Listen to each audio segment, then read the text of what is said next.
اعظم عمران خان کے معاون خصوصی شہباز ذیل فیصل آباد میں پریس کانفرنس کر رہے ہیں، لیے چلتے ہیں براہ راست۔ ہونے کے ناطے بہت شدید تکلیف ہوئی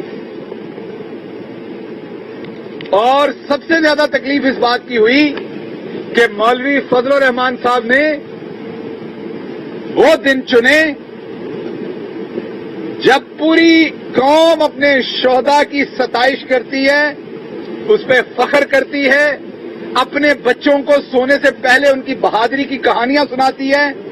اس ٹائم مولوی فضل الرحمان نے میڈیا پہ کھڑے ہو کے اپنی افواج جو کہ بہادر ہیں، جن کے خون سے سینچا ہوا ہے پاکستان کا ایک ایک انچ، ان کے خلاف باتیں کی، ان کی شان میں گستاخی کی اور اپنی ناکامیاں، اپنی کرپشن، اپنے کیے ہوئے گندے کام کسی اور کے اوپر تھوپنے کی کوشش کی۔ مولوی فضل الرحمان نے کہا اگر آپ نے پاکستان میں سیاست کرنی ہے، مطلب حکومت کرنی ہے، تو آپ کو فوج کے دروازے پر بھیک مانگنی پڑتی ہے۔ ہم تو ابھی آئے حکومت میں، آپ تو پچھلے پتہ نہیں کتنی دہائیوں سے حکومت میں ہیں، تو کیا آپ نے معافی مانگی بھیک مانگنے پہ؟ کیا آپ نے ڈیزل پینے پہ معافی مانگی؟ کیا آپ نے جو زمینیں کے پی کے اندر جو میں ابھی آپ کے سامنے رکھتا ہوں وہ لینے پہ معافی مانگی؟ جب آپ نے ڈی آئی خان میں ایک گھر اور ایک پلاٹ کرپشن کے پیسے سے بنایا، اس پہ آپ نے معافی مانگی؟ F8 اسلام آباد میں ایک بنگلہ بنایا آپ نے کرپشن سے، اس پہ معافی مانگی؟ دبئی میں ایک فلیٹ لیا کرپشن سے، آپ نے اس پہ معافی مانگی؟ پشاور، کراچی اور کوئٹہ میں فلیٹس اور دکانیں لی، اس پر آپ نے معافی مانگی؟ ڈی آئی خان میں آپ نے ایک گھر اور 5 ایکڑ اراضی رشوت میں لی، جس کا آپ کوئی سورس نہیں بتا سکے کہ آپ نے معافی مانگی؟ شور کوٹ میں ایک گھر 5 ایکڑ اراضی وہ آپ نے لی کہ آپ نے معافی مانگی؟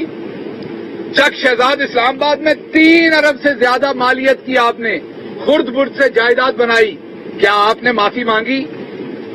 آپ نے گل وزیر اور اس کے صاحبزادوں کو اپنا فرنٹ مین رکھ کے ان کے ناموں پر لوٹ مار کی، کیا آپ نے معافی مانگی؟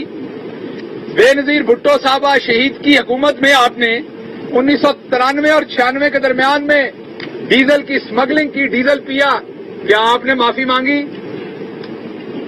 آپ نے اپنے ڈرائیور اور رؤف ماما اور ڈرائیور عبداللہ کے ذریعے کرپشن کی فرنٹ مین بنا کے لوٹ مار کی، کیا آپ نے معافی مانگی؟ نہیں، آپ نے نہیں مانگی۔ لیکن جرت آپ کی یہ ہے کہ آپ نے تو آج تک وطن عزیز کے لیے پسینے کا قطرہ کہیں نہیں بہایا۔ ہاں، جب آپ حلوہ شلوہ کھاتے ہیں تو آپ کو پسینہ آتا ہے، وہ ہمیں پتا ہے، وہ کھانے کے لیے آپ کو پسینہ آتا ہے۔ وطن عزیز کے لیے تو آپ نے پسینے کا قطرہ کبھی زمین پہ نہیں بہایا۔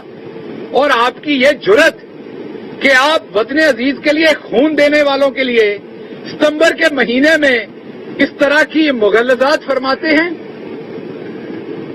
تو مولانا صاحب کچھ آپ کے اور کارنامے بھی قوم کے سامنے رکھتا ہوں، تاکہ جن کے کہنے پر کل تک تو آپ کے ساتھی ہندوستان کے پیچھے لگ کے ان لوگوں کے ساتھ لندن میں ملاقاتیں کر رہے تھے جو پاکستان کو گندی گالیاں دیتے تھے، جو میں یہاں دہرا بھی نہیں سکتا، اور اس ملاقات کے اوپر آپ لوگ فرماتے تھے کہ یہ بہت بڑی سفارتی کامیابی ہے۔ اور آج جب وہ اپنی دوتیوں اور جوتیوں سمیت وہاں سے بھاگ گئے ہیں اور انہوں نے نہ افغان قوم کے ساتھ کیا ہوا کوئی وعدہ یاد رکھا اور نہ پوری دنیا سے لیا ہوا کوئی فنڈ یاد رکھا، اس وقت آپ جیتنے والوں کو مبارکباد کے میسجز بھیجتے ہیں، تو وکٹ کے ایک طرف کھیلیں کہ آپ کس کے ساتھ ہیں یہ بتائیں ذرا۔ اور اس کے بعد کیا آپ نے معافی مانگی؟ یہ جو بیان تھا یہ ریکارڈ پہ رہا، بڑے سال ریکارڈ پہ رہا، آپ نے آج تک اس کی تردید نہیں کی۔ یہ کہتا یہ ہے کہ مولوی فضل نے، میں نے مولانا نہیں کہوں گا کیونکہ کوئی کام مولانا والا نہیں ہے، مولوی فضل صاحب نے repeatedly asked US to make him prime minister. یہ دیکھ لیں، یہ 2007 میں چھپا، آج تک انہوں نے اس کی تردید نہیں کی، کوئی مقدمہ نہیں فیصل کیا۔ آباد میں معاون خصوصی شہباز گل اس وقت پریس کانفرنس کر رہے ہیں. انہوں نے کہا ہے کہ خرد برد کی اس پر معافی مانگیں.